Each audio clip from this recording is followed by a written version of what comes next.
हा लंके साहेब, राधाकृष्ण विखे पाटलांनी आपल्याला टीका केली की पारनेरच्या आमदाराला परत आमदार व्हायचं नाही, त्याबद्दल तुमचं काय मत आहे?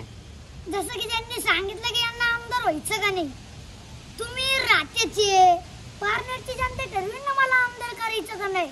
मी तर सांगितलं त्यांना तुमच्या चिरंजीवाला लाडके त्याला खासदार करायचं का नाही ते आम्ही ठरवणार. एक नंबर. हा जे काय असेल ना डोक्यात हवा, सत्तेची पैशाची, जनता बदलली ना सगळं काय बदलतं. राज्याचा सुद्धा रंग झालेला आहे, राज्याला रंग झालेला आहे. त्यामुळे गर्वाचं घर सुद्धा खाली राहतं. मी आता ऐकलं इंदोरीकरांचं जायकवाडीचं 105 TMCचं धरण सुद्धा कोल्ड झालं. हा सगळं निसर्गाचा नियम आहे. त्यामुळे दिला धडा, सत्तेचा वापर सत्कार्यासाठी करा. लंके साहेब तुम आगे बढ़ो, हम तुम्हारे साथ हैं. तो नेता मिळायचा नाही, दिलेश लंके साहेबासारखा. तो नेता.